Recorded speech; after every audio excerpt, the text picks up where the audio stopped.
പരിശുദ്ധനായ ദൈവമേ, അൻപുള്ള കർത്താവേ, ഈ വിശുദ്ധ ദിവസത്തിനായി ഞങ്ങൾ നിന്നെ സ്തുതിക്കുന്നു, സ്തോത്രം ചെയ്യുന്നു. ദൈവമായ കർത്താവേ, ഞങ്ങൾക്ക് ഒരുമിച്ച് തിരുസന്നിധിയിൽ കടന്നു വരുവാൻ തന്ന കൃപയ്ക്കായി സ്തോത്രം. ഇന്ന് ദക്ഷിണേന്ത്യ സഭ സ്ത്രീജന ഞായറായി ആചരിക്കുമ്പോൾ സ്ത്രീയുടെ ത്യാഗാത്മക സ്നേഹത്തെ ഓർക്കുവാനും അവരുടെ ശുശ്രൂഷകളെ ഓർത്ത് നന്ദിയോടെ സ്തോത്രം ചെയ്യുവാനും തന്നിരിക്കുന്ന പദവിക്കായി നന്ദിയോടെ സ്തോത്രം. വാത്സല്യ സഭയെ ദൈവകരങ്ങളിൽ ഏൽപ്പിച്ച് പ്രാർത്ഥിക്കുന്ന കർത്താവേ, സന്നിഹിതരായിരിക്കുന്ന എല്ലാ പ്രിയപ്പെട്ടവരെയും ദൈവകരങ്ങളിൽ ഏൽപ്പിക്കുന്നു. തിരുസാന്നിധ്യം ഞങ്ങളുടെ മധ്യത്തിൽ വന്ന് വസിക്കണമേ. എല്ലാ നന്മകളാലും അനുഗ്രഹങ്ങളാലും നിറയ്ക്കണമേ. പ്രാർത്ഥന കേട്ടിരിക്കയാൽ സ്തോത്രം. യേശു ക്രിസ്തുവിൻ്റെ ധന്യമുള്ള നാമത്തിൽ തന്നെ. ദൈവത്തിൻ്റെ അതിപരിശുദ്ധമായ നാമം വാഴ്ത്തപ്പെടുമാറാകട്ടെ. അഭിവന്യ തോമസ് സാമുവൽ തിരുമേനി, പെരി റവറൻ ടിയോ ഉമ്മനച്ചൻ, റവറൻ തോമസ് മാത്യു അച്ചൻ, ഈ സഭയുടെ വികാരി ബഹുമാനപ്പെട്ട അലക്സ് പി ഉമ്മനച്ചൻ, സന്നിഹിതരായിരിക്കുന്ന വിശ്വാസ സമൂഹം എല്ലാവർക്കും ക്രിസ്തുയേശുവിൻ്റെ നാമത്തിലുള്ള സ്നേഹവന്ദനം അറിയിക്കുന്നു. ഈ വിമൻസ് സൺഡേയിൽ നിങ്ങളോടൊപ്പമായിരിക്കാൻ ദൈവം തന്ന കൃപയ്ക്കായിട്ട് ഞാൻ ദൈവത്തിന് സ്തോത്രം ചെയ്യുന്നു. വിമൻസ് ഫെലോഷിപ്പിൻ്റെ ഈ ഡിസ്ട്രിക്ട് സെക്രട്ടറി എന്നോട് ചോദിച്ചത് ഏത് സഭയിൽ വിട്ടാലും പോകുമോ എന്ന് ചോദിച്ചു. പൊയ്ക്കൊള്ളാമെന്നാണ് ഞാൻ പറഞ്ഞത്. പക്ഷേ ഇങ്ങോട്ടാണ് വിടുന്നതെന്നുള്ളത് അറിഞ്ഞില്ല. അത് ദൈവത്തിൻ്റെ വലിയൊരു നിയോഗമായിട്ട് ഞാൻ കരുതുന്നു. അതോർത്ത് ഞാൻ ദൈവത്തിന് സ്തോത്രം ചെയ്യുന്നു. ഇന്ന് നമ്മൾക്ക് തന്നിരിക്കുന്ന വിഷയം സ്ത്രീകൾ ത്യാഗാത്മക സ്നേഹത്തിൻ്റെ വക്താക്കൾ, women be spokespersons of sacrificial love. March 8-ാം തീയതിയാണ് ഓരോ വർഷവും അന്തർദേശീയ വനിതാ ദിനമായിട്ട് ആചരിക്കുന്നത്. 2024 മാർച്ച് 8 ആകുമ്പോഴേക്കും ഇൻ്റർനാഷണൽ വിമൻസ് ഡേക്ക് 114 വയസ്സ് തികയുകയാണ്. മധ്യകേരള മഹായിടവക ആദ്യമായി സ്ത്രീജന ഞായർ ആചരിച്ചത് 1973 ജൂലൈ 22-നാണ്. എന്നാൽ പിന്നീട് ആ പതിവ് മാറ്റി അന്തർദേശീയ വനിതാ ദിനത്തോടനുബന്ധിച്ച് 1974 മുതൽ മാർച്ച് 1 സൺഡേയിൽ വിമൻസ് സൺഡേ ആചരിക്കുവാനായിട്ട് തീരുമാനിച്ചു. മാത്രമല്ല, മാർച്ച് മാസം എന്ന് പറയുന്നത് വേൾഡ് ഡേ ഓഫ് പ്രെയറിൻ്റെ ഒരു മാസമാണ്. Annunciation of virgin Mary. അങ്ങനെ എല്ലാം കൊണ്ടും വിമൻസ് സൺഡേ ആചരിക്കുവാൻ ഏറ്റവും യോജ്യമായിട്ടുള്ള ഒരു മാസം കൂടിയാണ് മാർച്ച് മാസം. ഇന്ന് നമ്മൾക്ക് തന്നിരിക്കുന്ന ഈ വിഷയത്തെ ആസ്പദമാക്കി നമ്മൾക്ക് അല്പനേരം ചിന്തിക്കാം എന്ന് ഞാൻ കരുതുന്നു. ഹോളിവുഡ് ആക്ട്രസ് ആയിരുന്ന ഡെല റോസ് അവരുടെ ആത്മകഥയിൽ പറയുന്നത്, സൗരയൂഥത്തിലെ സൂര്യന് ചുറ്റും വലം വെക്കുന്ന ഗ്രഹങ്ങൾ നമ്മൾക്ക് ഏറെ പരിചയമുള്ള ഒരു സംഗതിയാണല്ലോ. ഡെല റോസിനെ സംബന്ധിച്ചിടത്തോളം അവരുടെ സൂര്യൻ എന്ന് പറയുന്നത് അന്നത്തെ റോക്ക് ആൻഡ് റോൾ മ്യൂസിക്കിൻ്റെ രാജാവായിരുന്ന എൽവിസ് പ്രിസ്ലി ആയിരുന്നു. എൽവിസ് പ്രിസ്ലി ഇല്ലാത്ത ഒരു ലോകം ഇമാജിൻ ചെയ്യാൻ കൂടി ഡെല റോസിന് സാധിച്ചിരുന്നില്ല. പക്ഷേ ക്രിസ്തുവിനെ രക്ഷകനായി കണ്ടെത്തിയത് പുതിയൊരു അനുഭവമായിരുന്നു ഡെല റോസിന്. ക്രിസ്തുവാണ് അവളുടെ നീതിയുടെ സൂര്യൻ എന്നവൾ കണ്ടെത്തി. അവൾ ഒരു കന്യാസ്ത്രീയായി, ഒരു കോൺവെൻറ്റിൽ അംഗമായി കോൺവെൻറ്റിൽ അഭയം പ്രാപിച്ചു. അവളൊരു പുസ്തകം എഴുതി, ജീസസ് ഗ്രേറ്റർ ദാൻ എൽവിസ്. ക്രിസ്തു നടന്ന ത്യാഗത്തിൻ്റെ വഴികൾ, സഹനത്തിൻ്റെ അനുഭവങ്ങൾ, സ്നേഹത്തിൻ്റെയും കഷ്ടതയുടെയും വഴികൾ, അതാണ് അവളെ ത്യാഗാത്മക സ്നേഹത്തിൻ്റെ വക്താവാക്കുവാനായിട്ട് ഇടയാക്കി തീർത്തത്. അവരിൽ കൂടി, ഡെല റോസിൽ കൂടി എത്രയോ പേർ ത്യാഗാത്മക സ്നേഹത്തിൻ്റെ വക്താക്കളായി തീർന്നുകൊണ്ടിരിക്കുന്നു എന്നതും ഏറെ സന്തോഷകരമായ ഒരു കാര്യമാണ്. ഈ ത്യാഗാത്മക സ്നേഹം എന്ന് പറയുന്നത് സ്ത്രീക്ക് മാത്രമല്ല ദൈവവചനത്തിൽ പറഞ്ഞിരിക്കുന്നത്, സ്ത്രീക്കും പുരുഷനും ഒരുപോലെ ഇത് പ്രസക്തമാണ്. നമുക്കറിയാം, ത്യാഗമില്ലാത്ത ജീവിതം അസാധ്യമാണ്. ഈ ലോകത്തിൽ ജീവിക്കുന്നുവെങ്കിൽ ഏതെങ്കിലും വിധത്തിലുള്ള ത്യാഗം നമ്മൾ അനുഷ്ഠിച്ചേ മതിയാകുകയുള്ളൂ. എന്നാൽ സ്ത്രീയുടെ ത്യാഗം പലപ്പോഴും ലോകം അക്നോളജ് ചെയ്യാറില്ല. ഈവൻ സഭയും പലപ്പോഴും അക്നോളജ് ചെയ്യാറില്ല. എന്നാൽ ഈ കാലഘട്ടം മുൻപോട്ട് പോകുന്നതിനനുസരിച്ച് അതിന് വ്യത്യാസമുണ്ടായി. അതുകൊണ്ടാണല്ലോ നമ്മളുടെ സഭ ഒരു വിമൻസ് സൺഡേ ആചരിക്കുവാനായിട്ട് തീരുമാനിച്ചത്. അതുമേറെ സന്തോഷകരം. സ്ത്രീയുടെ ത്യാഗാത്മക ആയിട്ടുള്ള സ്നേഹത്തെ കൂടുതൽ പ്രൊജക്റ്റ് ചെയ്യുവാനും കൂടിയാണ് സഭ ആഗ്രഹിക്കുന്നത്. ഇന്ന് നമ്മൾക്ക് തന്നിരിക്കുന്ന സുവിശേഷ വേദഭാഗം വിശുദ്ധ ലൂക്കോസ് എഴുതിയ സുവിശേഷം 1-ാം അധ്യായം 28 മുതൽ 38 വരെയുള്ള വാക്യങ്ങൾ നമ്മൾക്ക് വളരെ പരിചിതമായിട്ടുള്ള ഒരു ഭാഗമാണ്. കന്യകമറിയമിനോട് ദൈവം ഏൽപ്പിക്കുന്ന നിയോഗത്തെക്കുറിച്ചാണ് അവിടെ നമ്മൾക്ക് കാണാൻ സാധിക്കുന്നത്. 38-ാമത്തെ വാക്യത്തിൽ മറിയ പറയുന്നുണ്ട്, ഇതാ ഞാൻ കർത്താവിൻ്റെ ദാസി, നിൻ്റെ വാക്കുപോലെ എനിക്ക് ഭവിക്കട്ടെ എന്ന് പറഞ്ഞു. ദൂതൻ അവളെ വിട്ടുപോയി. സാധാരണ ഒരു പെൺകുട്ടി എന്നാണ് നമ്മൾ വിചാരിക്കുന്നത് കന്യകമറിയത്തെക്കുറിച്ച്. അങ്ങനെയാണ് വേദപുസ്തകത്തിൽ കൂടുതൽ ഡീറ്റെയിൽസ് ഒന്നും മറിയയുടെ യങ്ങർ ഡേയ്സിനെ കുറിച്ച് പറയുന്നില്ല. പക്ഷേ യഹൂദ പാരമ്പര്യത്തിൽ മറിയയെക്കുറിച്ച് ധാരാളം കഥകൾ കേൾക്കാറുണ്ട്, വായിച്ചിട്ടുണ്ട്. അതിൽ പറയുന്നത് മറിയ ഒരു സാധാരണ പെൺകുട്ടിയൊന്നും ആയിരുന്നില്ല. വളരെ യങ് ഏജിൽ തന്നെ she was filled with the holy spirit. 3 വയസ്സുള്ളപ്പോൾ യെരുശലേം ദേവാലയത്തിൻ്റെ പ്രാകാരത്തിൽ അവളെ അവളുടെ മാതാപിതാക്കൾ കൊണ്ട് നിർത്തിയപ്പോൾ അവൾ ആത്മാവിൽ ആനന്ദ നൃത്തം ചെയ്തുവെന്നാണ്. അത്രയും ഗർഭത്തിൽ വെച്ച് തന്നെ അവൾക്കും പരിശുദ്ധാത്മാവിൻ്റെ അനുഭവം ഉണ്ടായിട്ടുണ്ടാകണം. അതുകൊണ്ടായിരിക്കുമല്ലോ അത്രയൊരു കൊച്ചു പെൺകുട്ടി ആയിരിക്കുമ്പോൾ തന്നെ ആനന്ദ നൃത്തം ദൈവത്തിൻ്റെ സന്നിധിയിൽ ചെയ്തത്. So she was an extra ordinary young girl. അങ്ങനെയാണ് പറയാൻ എനിക്കിഷ്ടം. അതുകൊണ്ട് ഞാൻ അങ്ങനെ തന്നെയാണ് പറയുന്നത്. തീർച്ചയായിട്ടും ദൈവം ഇവളെ ഈ ഒരു വലിയ നിയോഗത്തിന് തിരഞ്ഞെടുക്കുവാനായിട്ട് പല കാരണങ്ങൾ ഉണ്ടാകണം. അതുകൊണ്ടാണ് ഞാൻ ആദ്യം തന്നെ പറഞ്ഞ she is an extra ordinary woman. ഇതാ ഞാൻ കർത്താവിൻ്റെ ദാസി, നിൻ്റെ വാക്കുപോലെ എനിക്ക് ഭവിക്കട്ടെ. എന്തുകൊണ്ടായിരിക്കാം മറിയ അങ്ങനെ പറയാനായിട്ട് ഒരുങ്ങിയത്? ഒന്നാമത്തെ കാരണം, she was well informed about their age. അവർ ജീവിച്ചിരുന്ന ആ കാലഘട്ടത്തെക്കുറിച്ച് നല്ല അവയർനെസ് ഉണ്ടായിരുന്നു. ചുറ്റുമുള്ള ലോകത്തെ അവൾ നന്നായി അറിഞ്ഞിരുന്നു. രണ്ടാമത്തെ കാരണം, ഷീ ന്യൂ ഹെർ കോണ്ടെക്സ്റ്റ്. യഹൂദൻ്റെ ചരിത്രം, പാരമ്പര്യമൊക്കെ നന്നായി അവൾ അറിഞ്ഞിരുന്നു. മൂന്നാമത്തെ കാരണം, she knew the history of their struggle. വിദേശാധിപത്യത്തിൻ്റെ കീഴിൽ യഹൂദൻ എത്രമാത്രം ഞെരിഞ്ഞ് അമർന്ന് ജീവിക്കുന്നു, അവരുടെ പോരാട്ടം എന്താണെന്നുള്ളത് അവൾ തീർച്ചയായിട്ടും മനസ്സിലാക്കിയിട്ടുണ്ട്. നാലാമത്തെ കാരണം, she knew the political and economic situation prevailing in the Empire.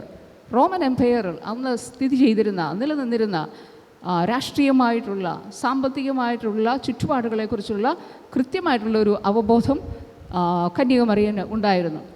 കൂടാതെ യഹൂദ പാരമ്പര്യങ്ങൾ, നിയമങ്ങൾ, വരാൻ പോകുന്ന മശിഹ എന്നിവയെക്കുറിച്ചുള്ള നല്ല ബോധ്യവും മറിയയ്ക്കുണ്ടായിരുന്നു. മറ്റൊരു കാരണം, ഇൻ്റർ ടെസ്റ്റമെൻ്റൽ പീരീഡിലാണല്ലോ ഇവൾ, അതിൻ്റെ അവസാന ഭാഗത്താണ് മറിയ ജീവിച്ചിരുന്നത്. ഇൻ്റർ ടെസ്റ്റമെൻ്റൽ പീരീഡ് എന്ന് പറയുമ്പോൾ പഴയ നിയമം എഴുതി പൂർത്തീകരിച്ചു. അതിനുശേഷം 400 വർഷക്കാലം ഒന്നും ചെയ്തില്ല. അവിടെ യാതൊരു വെളിപ്പാടുകളും ഉണ്ടായില്ല. പിന്നീടാണ് ന്യൂ ടെസ്റ്റമെൻറ്റിലെ ആ കാലഘട്ടത്തിലേക്ക് വരുന്നത്. ക്രിസ്തുവിൻ്റെ ജനനത്തോടു കൂടിയാണല്ലോ ആ കാലം ആരംഭിക്കുന്നത്. അപ്പോൾ ആ ഇൻ്റർ ടെസ്റ്റമെൻ്റൽ പീരീഡ് എന്ന് പറയുന്നത് it was characterised by the expectation of the Messiah. Messiah വരും, യഹൂദ ജനത്തെ രക്ഷിക്കും എന്നുള്ള വലിയ പ്രത്യാശയുടെ ഒരു കാലഘട്ടത്തിലാണ് മറിയ ജീവിച്ചിരുന്നത്. എന്നാൽ താനാണ് വരുവാനുള്ള മെസ്സിഹയുടെ അമ്മ എന്നുള്ള ഒരു തിരിച്ചറിവ് മറിയക്കുണ്ടായിരുന്നില്ല. എങ്കിലും ദൂതൻ അവളോട് ഈ നിയോഗത്തെക്കുറിച്ച് പറയുമ്പോൾ ധൈര്യസമേതം അവളത് ഏറ്റെടുക്കുകയാണ് ചെയ്യുന്നത്. അതുകൊണ്ടാണ് പറയുന്നത്, ഇതാ ഞാൻ കർത്താവിൻ്റെ ദാസി, നിൻ്റെ ഹിതം പോലെ എനിക്ക് ഭവിക്കട്ടെ. ഇത്ര വലിയ അത്ഭുതത്തിന് ദൈവം അവളെ പങ്കാളിയാക്കിയെങ്കിൽ അതിൻ്റെ പൂർത്തീകരണവും ദൈവത്തിൻ്റെ കരങ്ങളിലാണ് എന്ന് മറിയയ്ക്ക് നല്ല ബോധ്യമുണ്ടായിരുന്നു. ആ ഒരു കാലഘട്ടം എന്ന് പറയുമ്പോൾ നമുക്ക് അറിയാം, യഹൂദ പാരമ്പര്യത്തിൽ അൺമാരീഡായിട്ടുള്ളൊരു സ്ത്രീ പ്രഗ്നൻ്റ് ആയാൽ തീർച്ചയായിട്ടും അവളെ കല്ലെറിഞ്ഞ് കൊല്ലുവാനുള്ള ഒരു നിയമം അവർക്കുണ്ടായിരുന്നു. അപ്പോൾ knowing the social stigma, she took the risk. അതാണ് ത്യാഗാത്മക സ്നേഹത്തിൻ്റെ ഏറ്റവും നല്ലൊരു പ്രകടനമാണ്.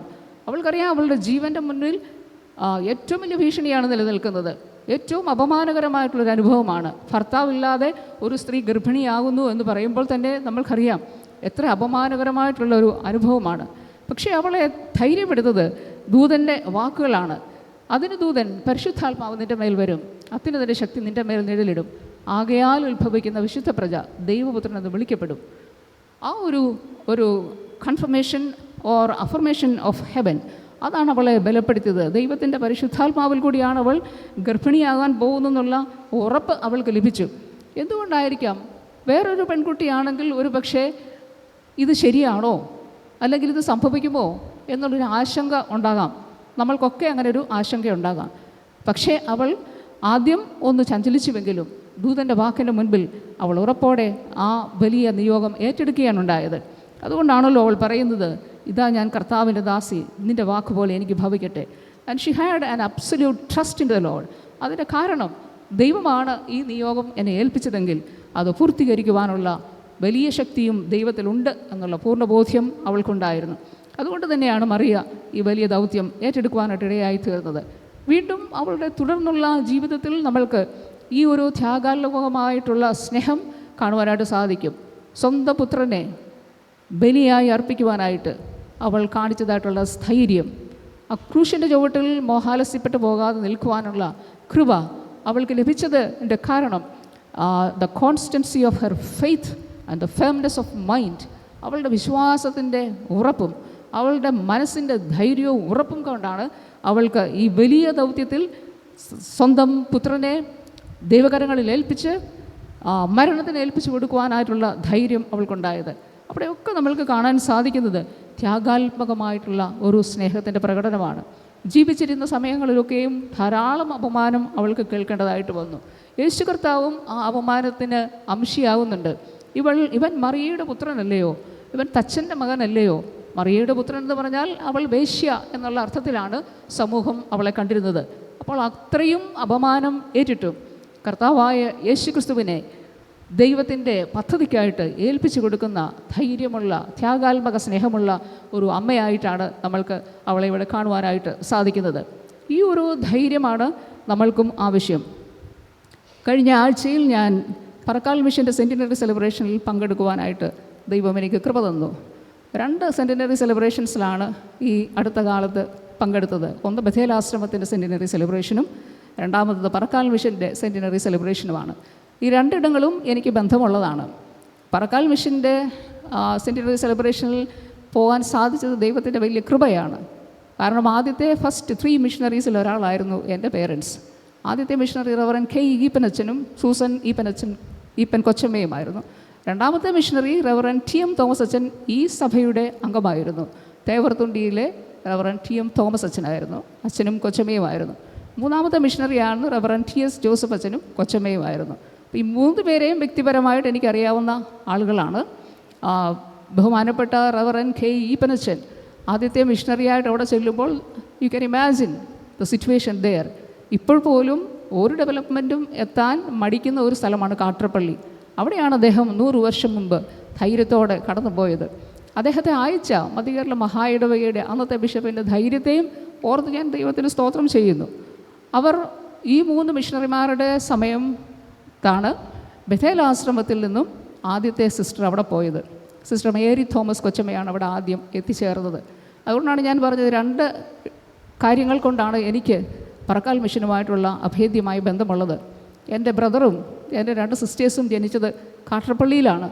എൻ്റെ ബ്രദർ ജനിച്ച ദിവസം ഭയങ്കര മഴയുള്ള ദിവസമായിരുന്നു. എൻ്റെ മദറിനെ കൊണ്ട് എൻ്റെ ഫാദർ ഹോസ്പിറ്റലിൽ പോയി. രാത്രിയിൽ അദ്ദേഹം ജനിച്ചു കഴിഞ്ഞപ്പോൾ എൻ്റെ ഫാദറും അദ്ദേഹത്തോട് ഒപ്പമുണ്ടായിരുന്ന ഉപദേശിയും തിരിച്ച് മിഷൻ കോമ്പൗണ്ടിലേക്ക് വന്നു. വരുന്ന വഴിക്ക് നദി കരകവിഞ്ഞൊഴുകുകയാണ്. But my father was a good swimmer. കൂടെ ഉണ്ടായിരുന്ന ആൾ ഒട്ടും സ്വിമ്മിങ് അറിയാത്തയാൾ. അദ്ദേഹത്തെ തോളിൽ വെച്ച് എൻ്റെ ഫാദർ അക്കരെ നീന്തിയെത്തി കൂടെ ഉണ്ടായിരുന്ന ആളിനെ കരയിൽ നിർത്തിക്കഴിഞ്ഞപ്പോൾ ഒഴുക്ക് എൻ്റെ ഫാദറിനെ എടുത്തുകൊണ്ട് പോയി. അദ്ദേഹം 1.5 മൈൽ താഴെ ചെന്നാണ് ഒരു മരത്തിൻ്റെ കൊമ്പിൽ പിടിച്ച് രക്ഷപ്പെടാനായിട്ട് സാധിച്ചത്. അനാഥമാക്കപ്പെടാവുന്ന ബാല്യമായിരുന്നേനെ ഞങ്ങളുടേത്.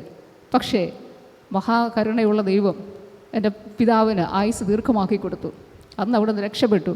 And he became the first missionary bishop. അപ്പോൾ അത്രയും ദൈവത്തിൻ്റെ പ്രവർത്തനത്തിന് വേണ്ടി ത്യാഗാത്മകമായി പ്രവർത്തിച്ചിരുന്ന ധാരാളം മിഷണറി സിസ്റ്റേഴ്സ്. ഞാൻ അത് വളരെ അത്ഭുതത്തോടെയാണ് കാണുന്നത്. 1940s to 46 to 56 ആണ് എൻ്റെ പേരൻസ് വർക്ക് ചെയ്യുന്നത്. അതിനോട് തൊട്ട് ചേർന്നാണ് ബഥേൽ ആശ്രമത്തിൽ നിന്ന് ആദ്യത്തെ സിസ്റ്ററിനെ അവിടേക്ക് അയച്ചത്. സിസ്റ്റർ ഈഡിത്ത് നീവ് അമ്മയും സിസ്റ്റർ റേച്ചൽ ജോസഫ് വലിയ കൊച്ചമ്മയും കാണിച്ച ധൈര്യം. വളരെ യങ്ങായിട്ടുള്ള ഒരു പെൺകുട്ടിയായിരുന്നു സിസ്റ്റർ മേരി തോമസ്. അത്രയും ചെറിയ ഒരു പെൺകുട്ടിയെ അങ്ങോട്ട് അയക്കുവാനുള്ള ധൈര്യം അവർക്ക് എങ്ങനെ വന്നുവെന്ന് ഞാൻ പലപ്പോഴും അതിശയിച്ചിട്ടുണ്ട്. ഇപ്പോൾ ഞാൻ മദറായിരിക്കുന്ന സ്ഥാനത്ത് ഞാനായിരുന്നെങ്കിൽ വിടത്തില്ലായിരുന്നു. കാരണം എനിക്ക് ഭയമാണ് അത്രയും കൊച്ചു പെൺകുട്ടികളെ ഈ ഒരു ഫോറസ്റ്റ് ഏരിയയിലേക്ക് വിടുന്നത് എങ്ങനെയാണെന്നുള്ളൊരു ആശങ്ക ഉണ്ടാകും. പക്ഷേ ദൈവത്തോടുള്ള സഖിത്വം, ദൈവത്തോടുള്ള വിശ്വസ്തതയാണ് അവരെ അത്രയും ചെറിയ പെൺകുട്ടിയായിരുന്ന സിസ്റ്റർ മേരി തോമസ് കൊച്ചമ്മയെ അവിടേക്ക് അയക്കുവാനായിട്ട് അവർ സമ്മതിച്ചത്, അതിനവർ ധൈര്യപ്പെട്ടത്. രണ്ടാമത് പോയത് സിസ്റ്റർ ആനി തോമസ് കൊച്ചമ്മയാണ്.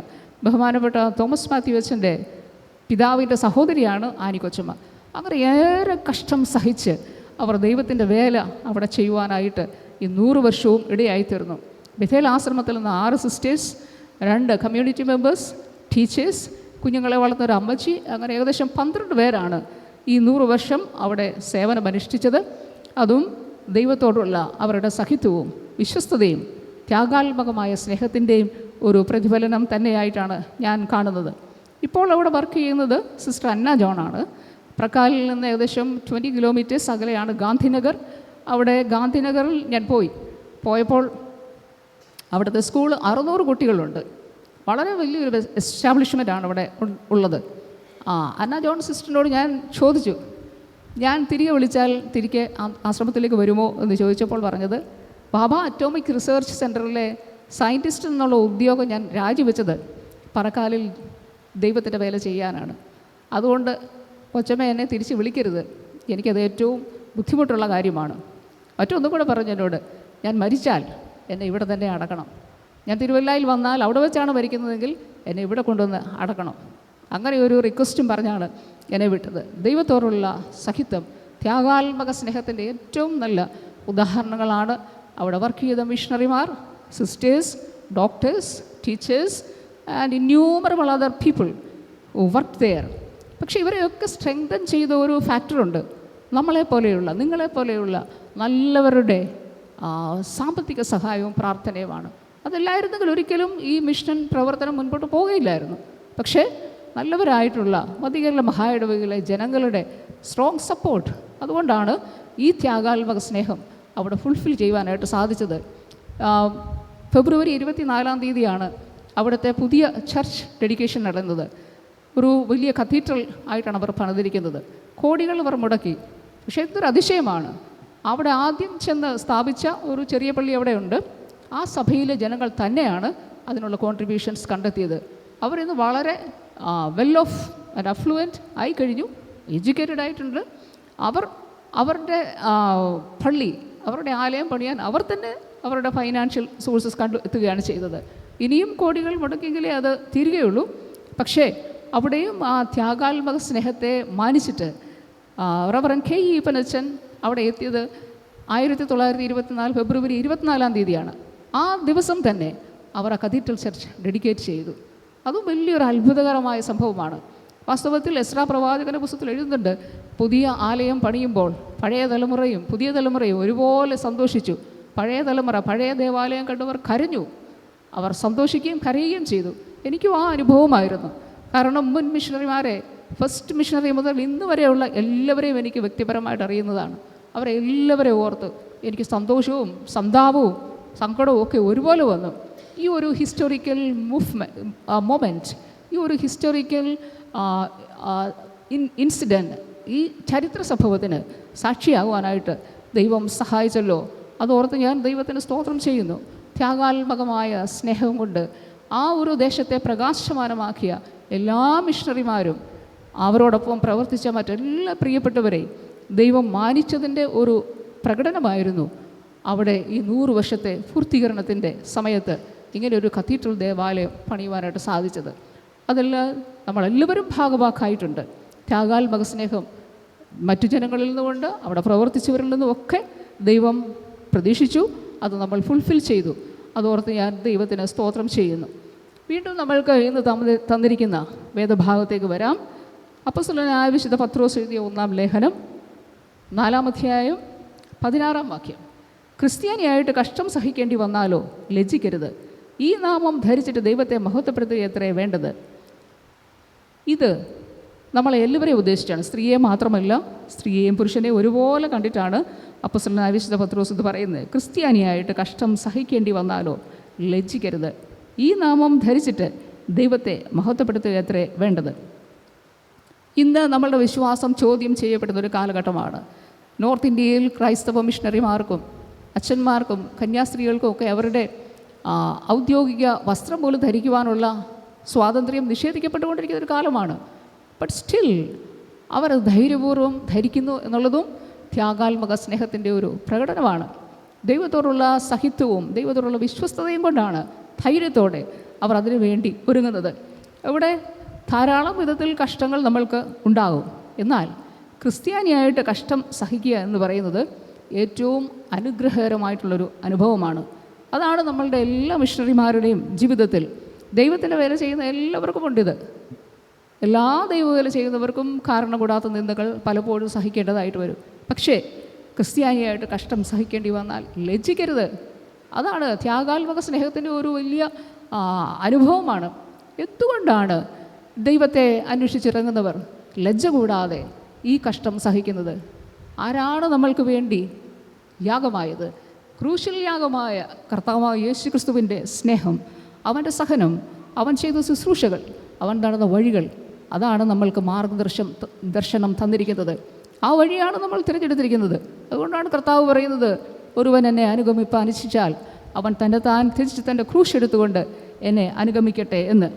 ഇവിടെ ആകുന്നു എന്ന് പറയുമ്പോൾ ഇവിടെ കുടുംബത്തോടുള്ള ദൈവത്തോടുള്ള പ്രതിബദ്ധത നമ്മൾക്ക് മറിയയുടെ ജീവിതത്തിൽ കൂടി കാണുവാൻ സാധിക്കുന്നുണ്ട്.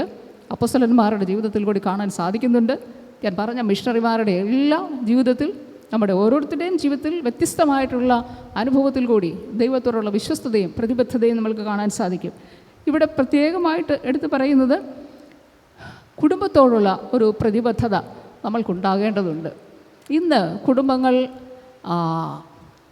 തകർന്നുകൊണ്ടിരിക്കുന്ന ഒരു കാലഘട്ടം കൂടെയാണ്. കഴിഞ്ഞ ആഴ്ചയിൽ ചൈൽഡ് വെൽഫെയർ കമ്മിറ്റിയുടെ ചെയർമാൻ എന്നെ വിളിച്ചിട്ട് പറഞ്ഞു, 2 കുഞ്ഞുങ്ങളെ ഞാൻ അങ്ങോട്ട് അയക്കുകയാണ്. അദ്ദേഹത്തോട് ഞാൻ ഡീറ്റെയിൽസ് ഒക്കെ ചോദിച്ചപ്പോൾ മൂത്ത കുട്ടി 10ാം ക്ലാസ്സിൽ പഠിക്കുന്നു, ഇളയ കുഞ്ഞ് 4ാം ക്ലാസ്സിലാണ് പഠിക്കുന്നത്. അപ്പൻ തികഞ്ഞ മദ്യപൻ മാത്രമല്ല ഡ്രഗ് അഡിക്റ്റും കൂടെയാണ്. മൂത്ത കുട്ടിയെ അബ്യൂസ് ചെയ്യാനായിട്ടാണ് പിതാവ് ശ്രമിച്ചത്. ഓർത്ത് നോക്കി, സ്വന്തം പിതാവിൻ്റെ സാന്നിധ്യം ഒരു മകൾക്ക് ഭീഷണിയാണെങ്കിൽ എത്രമാത്രം കുടുംബം ബന്ധങ്ങൾ ശിഥിലമായിക്കൊണ്ടിരിക്കുന്ന ഒരു കാലഘട്ടത്തിലാണ് നമ്മൾ ജീവിക്കുന്നത്. അങ്ങനെയുള്ളവരോടാണ് നമ്മൾ ത്യാഗാത്മക സ്നേഹം കാണിക്കേണ്ടത്. ആ കുഞ്ഞുങ്ങൾ അവിടെ വന്നു, അവരുടെ അമ്മയുമായിട്ട് വന്നു. ചോദിച്ചു ഞാൻ, അപ്പോൾ പറഞ്ഞു നിരന്തരം അവർക്ക് പീഡനമാണ്, ഉപദ്രവമാണ്. ഏറ്റവും അവസാനം അയാൾ കത്തി എടുത്തു ഈ കുഞ്ഞുങ്ങളെയും അമ്മയും കൊല്ലാൻ. അപ്പോൾ അവർ ഓടി രക്ഷപ്പെട്ടു. ആ സമയത്താണ് CWC ചെയർപേഴ്സൺ പറഞ്ഞത്, ബഥേൽ ആശ്രമമാണ് നിങ്ങൾക്ക് ഏറ്റവും യോജിക്കുന്ന സ്ഥലം, അവിടെ പോകാം. അങ്ങനെ അദ്ദേഹം ഓർഡർ കൊടുത്താണ് അവരെ അങ്ങോട്ടേക്ക് അയച്ചത്. എന്തുകൊണ്ടാണ് ഇങ്ങനെയൊക്കെ സംഭവിക്കുന്നത്? ഇത് നമ്മൾ വായിച്ച സദൃശ്യവാക്യങ്ങളിൽ പ്രത്യേകം പറയുന്നുണ്ട്, യഹോഭക്തിയുള്ള സ്ത്രീ പ്രശംസിക്കപ്പെടുമെന്നാണ്. അവളെക്കുറിച്ചുള്ള പ്രത്യേകതകളും ഇവിടെ പറഞ്ഞിട്ടുണ്ട്. അവളുടെ കുടുംബത്തെ അവൾ ശ്രദ്ധയോടെ വീക്ഷിക്കുമെന്നാണ് പറഞ്ഞിരിക്കുന്നത്. ഇന്ന് അമ്മമാർ മക്കളെ വീക്ഷിക്കുന്നുണ്ടോ? വീക്ഷിക്കുന്നില്ലെങ്കിൽ നിങ്ങൾ വീക്ഷിക്കണം. നവമാധ്യമങ്ങളുടെ സ്വാധീനം നിമിത്തം കുഞ്ഞുങ്ങളിന്ന് നഷ്ടപ്പെട്ടു പോകുന്നൊരു കാലഘട്ടമാണ്, അന്യമായി പോകുന്ന കാലഘട്ടമാണ്. ഇന്ന് അവരുടെ ഇടയിലുള്ള ഒരു ട്രെൻഡ് എന്ന് പറഞ്ഞാൽ അവരുടെ ഏജ് ഗ്രൂപ്പിലുള്ളവരോടെല്ലാം അവർ സത്യം പറയും, ഉള്ളതുള്ള പോലെ തുറന്നു പറയും. നമ്മളൊന്ന് ചോദിച്ചാലോ, ഞങ്ങളുടെ കുഞ്ഞുങ്ങളെയൊക്കെ ഞങ്ങൾ നേരത്തെ നിർത്തി ചോദിക്കും. ഏതെങ്കിലും ഒരു കാര്യം ചോദിച്ചാൽ എല്ലാവരും ഒരുപോലെ വായടച്ച് നിൽക്കും. മിണ്ടരുതെന്ന് പറഞ്ഞാൽ ഒരു മിണ്ടും, മിണ്ടാൻ പറഞ്ഞാൽ മിണ്ടത്തില്ല. അങ്ങനത്തെ ഒരു കാലഘട്ടമാണ്. So the influence of the social media അത് ഭയങ്കരമായിട്ട് നമ്മളുടെ യങ് ജനറേഷനെ തകർത്തുകൊണ്ടിരിക്കുകയാണ്. അവിടെയാണ് ഒരു അമ്മയുടെ നിരീക്ഷണം. ത്യാഗാത്മകമായ സ്നേഹത്തിൻ്റെ ഒരു പ്രത്യേകത എന്ന് പറഞ്ഞാൽ Xi must be very vigilant. നന്നായിട്ട് കുഞ്ഞുങ്ങളെ ശ്രദ്ധിക്കണം. കുഞ്ഞുങ്ങളെ മാത്രമല്ല ഭർത്താവിനെയും നന്നായിട്ട് ശ്രദ്ധിക്കണം. പ്രാർത്ഥിക്കേണ്ട ഒരു കാര്യമുണ്ട്. ഓരോ ഭാര്യയും ഓരോ അമ്മയും പ്രാർത്ഥിക്കേണ്ട ഒരു കാര്യമാണ്, എനിക്ക് അവകാശമായി തന്നതാണോ ഇവർ, നിൻ്റെ സന്നിധിയിൽ അവരെ നിലയായി നിർത്തണമെന്നുള്ളൊരു പ്രാർത്ഥന ഒരു അമ്മയ്ക്ക് ഒരു ഭാര്യയ്ക്ക് ഉണ്ടാകണം. എങ്കിൽ മാത്രമേ നമ്മൾ നിരീക്ഷിക്കുന്ന നിരീക്ഷണത്തിൽ അവരുടെ വീഴ്ചകളും താഴ്ചകളും മനസ്സിലാക്കി അവരെ കറക്റ്റ് ചെയ്യാനായിട്ട് സാധിക്കുകയുള്ളൂ. We all need correction. ആ കറക്ഷൻ വേണ്ട സമയത്ത് കറക്ഷൻ കൊടുക്കാതെ വരുമ്പോഴാണ് കുഞ്ഞുങ്ങൾ നഷ്ടപ്പെട്ടു പോകുന്നത്. ഇന്ന് അങ്ങനെയുള്ള കുഞ്ഞുങ്ങൾ ധാരാളമുണ്ട്. പ്രത്യേകിച്ചും ടീച്ചിങ് ഫീൽഡിലുള്ളവർക്ക് അത് നന്നായിട്ട് അറിയാമല്ലോ. അവരാണല്ലോ അതിൻ്റെ ഏറ്റവും കൂടുതൽ ബേർഡൻ അനുഭവിക്കുന്നത്. സോ ഓരോ അമ്മയും ഓരോ സ്ത്രീയും ഓരോ പിതാവും വളരെ ശ്രദ്ധയോടെ കുഞ്ഞുങ്ങളെ നിരീക്ഷിച്ചെങ്കിൽ മാത്രമേ സാധ്യമാകുകയുള്ളൂ. അല്ലെങ്കിൽ അവരെ നമ്മളുടെ കയ്യിൽ നിന്ന് നഷ്ടപ്പെട്ടു പോകാനാണ് സാധ്യത. മറ്റൊന്ന്, കുടുംബ ബന്ധങ്ങളിൽ വരുന്ന തകർച്ചകൾ ചെറിയ വിഷയങ്ങളിലാണ്. കഴിഞ്ഞ ദിവസം ഞാൻ ഇവിടെ ഒരു ന്യൂസ് വായിച്ചത്, ഒരു ഹസ്ബൻഡും വൈഫും വിവാഹം കഴിഞ്ഞിട്ട് 8 മാസമേ ആയുള്ളൂ, പക്ഷേ already they have filed a case for divorce. ഭാര്യ ധരിക്കുന്ന സാരി ഭർത്താവിന് ഇഷ്ടമല്ല. അതാണ് കാരണം. എത്ര നിസ്സാരമായിട്ടുള്ള വിഷയങ്ങളിൽ കൂടിയാണ് കുടുംബങ്ങൾ തകർന്നു പോകുന്നത്. ഇവിടെയും നാം ഓർക്കേണ്ടത് ക്രിസ്തു സഹിച്ചതായിട്ടുള്ള കഷ്ടം, ക്രിസ്തു നമ്മൾക്ക് വേണ്ടി ചെയ്തതായിട്ടുള്ള ആ വില തീരാത്ത, എത്ര വില കൊടുത്താലും മതിയാകുകയില്ല. ക്രിസ്തു നമ്മൾക്ക് തന്നതായിട്ടുള്ള രക്ഷയ്ക്ക് എന്താണ് നമ്മൾക്ക് പകരം കൊടുക്കാനായിട്ട് സാധിക്കുന്നത്? ഈ ത്യാഗാത്മക സ്നേഹമാണ് നമ്മൾക്ക് കൊടുക്കുവാനായിട്ട് സാധിക്കുന്നത്. എത്ര വലിയ വിലയാണ് നമ്മൾക്ക് വേണ്ടി അവൻ നൽകിയത്. അങ്ങനെയാണെങ്കിൽ ഒരു കുടുംബത്തിൻ്റെ രക്ഷയ്ക്ക് വേണ്ടി ഒരു അമ്മ, ഒരു അച്ഛൻ ഏത് എക്സ്റ്റെൻറ്റ് വരെയും പോകേണ്ടതുണ്ട്. മക്കളെ നഷ്ടപ്പെട്ടു പോകാതിരിക്കാനായിട്ട് you have to go to any extent. എങ്കിൽ മാത്രമേ അവരെ വീണ്ടെടുപ്പിൻ്റെ അനുഭവത്തിലേക്ക് കൊണ്ടുവരുവാനായിട്ട് സാധിക്കുകയുള്ളൂ. അപ്പോൾ ഇവിടെ ഒരു കുടുംബത്തോടുള്ള പ്രതിബദ്ധതയും ഒരു ത്യാഗാത്മക സ്നേഹത്തിൽ നമ്മൾക്ക് കാണാനായിട്ട് സാധിക്കും. അതുപോലെ തന്നെ സമൂഹത്തോടുള്ള ഒരു പ്രതിബദ്ധതയും അവിടെ നമ്മൾക്ക് കാണാൻ, അത് സദൃശ്യവാക്യങ്ങൾ നമ്മൾക്ക് കാണാൻ സാധിക്കുന്നുണ്ട്. ആ ഒരു ജ്ഞാനമുള്ള സ്ത്രീ, അവളുടെ വായിൽ നിന്ന് വരുന്നത് ജ്ഞാനമേറിയ വാക്കുകൾ മാത്രമല്ല, അവളുടെ ഭർത്താവ് മാനിക്കപ്പെടുന്നത് ബിക്കോസ് ഓഫ് ഹെയർ. അവളെ കൊണ്ടാണ്, അവളുടെ നല്ല നടപ്പ് കൊണ്ടാണ് അവളുടെ ഭർത്താവ് മാനിക്കപ്പെടുന്നത്. അപ്പോൾ ഇവിടെ എല്ലാം നമ്മൾ കാണുന്നത് ത്യാഗാത്മകമായ സ്നേഹത്തിൻ്റെ പ്രകടനങ്ങളാണ്. എന്തുകൊണ്ടാണ് നമ്മൾ ഈ ത്യാഗം സഹിക്കുവാനായിട്ട് തയ്യാറാകുന്നത്? ഇപ്പോൾ നോമ്പിൻ്റെ കാലമാണല്ലോ. എന്തിനാണ് നമ്മൾ നോമ്പ് ആചരിക്കുന്നത്? ക്രിസ്തുവിൻ്റെ കഷ്ടത്തെ നമ്മൾ ഓർക്കുകയും ധ്യാനിക്കുകയും ആ കഷ്ടതയോട് താതാത്മ്യം പ്രാപിക്കുകയും ചെയ്യുന്ന ഒരു കാലഘട്ടമാണ്. ലെൻറ്റ് എന്ന് പറയുമ്പോൾ 3 കാര്യങ്ങളാണ് ഓർക്കേണ്ടത്. ഒന്നാമത് ഓർക്കേണ്ടത്, lent is A time for spring season. പലയിടത്തും പല സമയമാണിത്. യൂറോപ്യൻ കൺട്രീസിൽ ഇത് സ്പ്രിംഗ് സീസൺ ആണെങ്കിൽ ഫിലിപ്പീൻസിലൊക്കെ അത് സമ്മർ സീസണാണ്. സമ്മർ സീസണിൽ ഇലയെല്ലാം കൊഴിഞ്ഞു പോകും. The roots will go deep into the soil. ഒരു വൃക്ഷത്തിൻ്റെ ഇല എല്ലാം നഷ്ടപ്പെട്ടു കഴിയുമ്പോൾ അതിൻ്റെ വേര് ഭൂമിയിലേക്ക് ആഴ്ന്നിറങ്ങി ഏറ്റവും കൂടുതൽ വളം വലിച്ചെടുക്കുന്ന ആ സമയമാണ്. അതുപോലെ തന്നെയാണ് നമ്മളുടെ ആത്മാവിൻ്റെ പരിപോഷണത്തിൻ്റെ സമയമാണ് ഈ ലെൻഡൻ സീസൺ എന്ന് പറയുന്നത്. അതുകൊണ്ട് തീർച്ചയായിട്ടും ഏറ്റവും ആപ്റ്റായിട്ടുള്ള ഒരു ടോപ്പിക്കാണ് വിമൻ സൺഡേയിലേക്ക് നമ്മൾക്ക് തന്നിരിക്കുന്നത്. ആത്മാവിൻ്റെ പരിപോഷണത്തിനും ഏറ്റവും ആവശ്യം ഈ ത്യാഗാത്മകമായിട്ടുള്ള സ്നേഹമാണ്. ദൈവത്തിൻ്റെ പരിശുദ്ധാത്മാവ് ആണ് നമ്മളെ അതിനായിട്ട് ബലപ്പെടുത്തുന്നത്.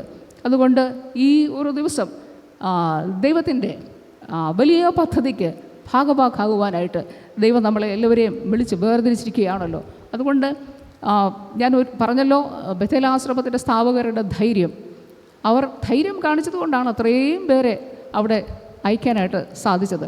ഞാനും നിങ്ങളെ ഒന്ന് വെല്ലുവിളിക്കുകയാണ്. സിസ്റ്റർഹുഡിലെ മെമ്പേഴ്സിൻ്റെ അംഗസംഖ്യ കുറഞ്ഞുകൊണ്ടിരിക്കുകയാണ്.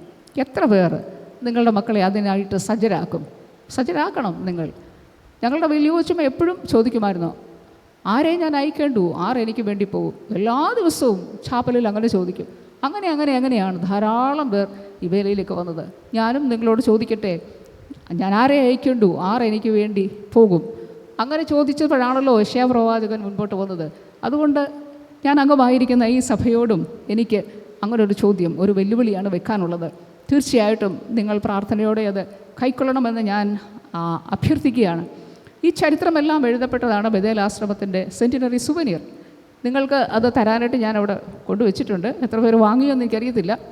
500 രൂപ കൊടുക്കാൻ നിങ്ങൾക്ക് എല്ലാവർക്കും കഴിയും. You are all financially well of. അതുകൊണ്ട് എല്ലാവരും മേടിച്ച് ചരിത്രം അറിയണം. സഭയുടെ ചരിത്രം നിങ്ങൾ അറിഞ്ഞേ മതിയാവുകയുള്ളൂ. ഞാനൊരു കൊച്ചുകുട്ടിയായിരിക്കുമ്പോഴാണ് റവറൻ ഖെയ് ഈപ്പനച്ഛൻ അവസാനം ഹോക്സ്ഫോർത്ത് ബംഗ്ലാവിൽ ഞങ്ങൾ താമസിക്കുമ്പോഴാണ് വന്നത്. അദ്ദേഹം വന്ന്, ഞാനൊരു അത്ഭുതത്തോടെയാണ് അദ്ദേഹത്തെ കണ്ടത്. വന്ന് എൻ്റെ ഫാദറിനെ കെട്ടിപ്പിടിച്ച് കരയുന്നത് ഞാൻ ഇപ്പോഴും ഓർക്കുന്നുണ്ട്. ദീർഘവർഷങ്ങൾക്ക് ശേഷം അവർ തമ്മിൽ കാണുന്ന ആ ഒരു മനോഹരമായിട്ടുള്ള ദൃശ്യം ഇന്നും എൻ്റെ മനസ്സിലുണ്ട്. And my father was A first missionary bishop. ആ പറക്കാലിൽ വേല ചെയ്ത 5 പേരാണ് ബിഷപ്രിക്കിലേക്ക് വന്നത്. അതുകൊണ്ട് ബിഷപ്രിക്കിന് പറ്റിയൊരു സ്ഥലം എന്നുള്ള അർത്ഥത്തിലല്ല ഞാൻ പറഞ്ഞത്. പക്ഷെ ദൈവം നമ്മൾ കൊടുത്തതായിട്ടുള്ള സാക്രിഫിഷ്യൽ ലവ്, ദൈവം അത് മാനിച്ചു. അതിൻ്റെ ഒരു പ്രകടനമായിട്ടാണ് അത്രയും മേൽപ്പെട്ടക്കാരെ, ആ ഒരു പ്രദേശത്ത് ജോലി ചെയ്ത മേൽപ്പെട്ടക്കാരെ അതിലേക്ക് ദൈവം സജ്ജരാക്കിയത്. അതുകൊണ്ട് ദൈവത്തിൻ്റെ സന്നിധിയിൽ ദൈവത്തിന് വേണ്ടി ത്യാഗം പൂർവ്വം, സ്നേഹപൂർവ്വം അനേകരെ, സ്വന്തം കുടുംബത്തെ, സ്വന്തം സഭയെ, സ്വന്തം സമൂഹത്തെ സജ്ജരാക്കുവാൻ തക്കവണ്ണം ദൈവത്തിൻ്റെ പരിശുദ്ധാത്മാവ് ഓരോരുത്തരെയും സഹായിക്കട്ടെ. പ്രത്യേകം ഇന്ന് ഈ വിമൻ സൺഡേയിൽ ഇതിൻ്റെ ഭാഗമാകുന്ന എല്ലാ സ്ത്രീ സമൂഹത്തെയും ഓർത്ത് ഞാൻ ദൈവത്തിന് സ്തോത്രം ചെയ്യുന്നു. ഇതിനെന്നെ അനുവദിച്ച ബഹുമാനപ്പെട്ട അച്ഛനോടുള്ള നന്ദി അറിയിക്കുന്നു. ദൈവം നമ്മെ അനുഗ്രഹിക്കുമാറാകട്ടെ. നമുക്ക് പ്രാർത്ഥിക്കാം. ഞങ്ങളെ സ്നേഹിക്കുന്ന ഞങ്ങളുടെ ദൈവമേ, ഈ വിശുദ്ധ ദിവസത്തിൽ തിരുസന്നിധിയിലായിരിക്കാൻ തന്ന കൃപയ്ക്കായി സ്തോത്രം. അങ്ങ് ഞങ്ങൾക്ക് വേണ്ടി അനുഭവിച്ചതായിട്ടുള്ള കഷ്ടവും ത്യാഗവും ഓർക്കുമ്പോൾ ഞങ്ങൾ എത്രമാത്രം ത്യാഗാത്മക സ്നേഹമുള്ളവരായി തീരണമെന്ന് അവിടുന്ന് ഞങ്ങളെ ഓർപ്പിച്ചതോർത്ത് നന്ദിയോടെ സ്തോത്രം. പ്രത്യേകം ദൈവമായ കർത്താവേ, മധ്യകേരള മഹായിടവകയെ ഓർത്ത് ഞങ്ങൾ നന്ദി പറയുന്നു. ഇപ്പോൾ നേരിട്ടിരിക്കുന്ന എല്ലാ പ്രതിസന്ധികളെയും അവിടുന്ന് നീക്കി സ്വസ്ഥമായും സമാധാനമായും മുൻപോട്ട് പോകാൻ അവിടുന്ന് കൃപയരുളണമേ. ഞങ്ങളുടെ മഹായിടവക അധ്യക്ഷനെ ഓർത്തും പ്രാർത്ഥിക്കുന്നു. എൻ്റെ ദാസനെ അവിടുന്ന് ബലപ്പെടുത്തണമേ കർത്താവേ. പ്രത്യേകം പറക്കാൽ മിഷൻ്റെ സെൻറ്റിനറി സെലിബ്രേറ്റ് ചെയ്യുവാൻ അവിടുന്ന് സഹായിച്ചുള്ളൂ കർത്താവേ. ദൈവത്തിൻ്റെ കരുണയും കൃപയും ദൈവത്തിൻ്റെ സ്നേഹവും എത്ര വലുതെന്നുള്ളത് അവിടെ പ്രകടമായി കാണുവാൻ സാധിച്ചത് ഓർത്ത് നന്ദിയോടെ സ്തോത്രം. ധാരാളം മിഷണറിമാർ, സിസ്റ്റേഴ്സ്, ഡോക്ടേഴ്സ്, മറ്റ് പ്രൊഫഷൻസിലുള്ളവരൊക്കെ ത്യാഗപൂർവ്വം അവിടെ സേവനം ചെയ്തതിൻ്റെ ഫലമായി ഇന്ന് ആ ദേശം ദൈവത്തിന് വേണ്ടി വേർതിരിക്കപ്പെട്ടതോർത്ത് നന്ദിയോടെ സ്തോത്രം. ദൈവമായ കർത്താവേ, തുടർന്ന് മുൻപോട്ട് ഞങ്ങൾ പോകുമ്പോൾ ഞങ്ങളുടെ മക്കളും ഈ ഒരു പാതയിലേക്ക് വരുവാൻ അവിടെ നിന്ന് സഹായിക്കണമേ. ഇത് നിന്നു പോകുവാനല്ലല്ലോ, പുതിയ നൂറ്റാണ്ടിൽ പുതിയ തുടക്കമായി മുൻപോട്ട് പോകാൻ ദൈവം കൃപയറിയണമെന്ന് പ്രാർത്ഥിക്കുന്നു. മധ്യകേരള മഹായിടവകയുടെ സ്ത്രീജന സഖ്യത്തെ നന്ദിയോടെ ഓർക്കുന്ന കർത്താവേ, ഈ സംഘടനയുടെ ഭാഗമാകുവാൻ സ്ത്രീ സമൂഹത്തെ അവിടെ നിന്ന് സഹായിച്ചതോർത്തും നന്ദിയോടെ സ്തോത്രം. ത്യാഗാത്മകമായ സ്നേഹത്തിൽ കൂടി അനേകരെ ദൈവത്തിങ്കിലേക്ക് ആദായപ്പെടുത്താൻ അവിടെ നിന്ന് സഹായിക്കണമേ. ഈ വാത്സല്യ സഭയെ നന്ദിയോടെ ഓർക്കുന്നു. ബഹുമാനപ്പെട്ട അച്ഛനായി കുടുംബത്തിനായി സ്തോത്രം. അഭിമന്യ തിരുമേനിക്കായി സീനിയർ പട്ടക്കാർ രണ്ടുപേർക്കുമായി നന്ദിയോടെ സ്തോത്രം ചെയ്യുന്നു, സ്തുതിക്കുന്നു. വാത്സല്യ സഭയെ അവിടെ നിന്ന് അനുഗ്രഹിക്കണമേ. എല്ലാ നന്മകളാലും അനുഗ്രഹങ്ങളാലും നിറയ്ക്കണമേ. പ്രാർത്ഥന കേട്ടിരിക്കയാൽ സ്തോത്രം. യേശു ക്രിസ്തുവിൻ്റെ ധന്യമുള്ള നാമത്തിൽ തന്നെ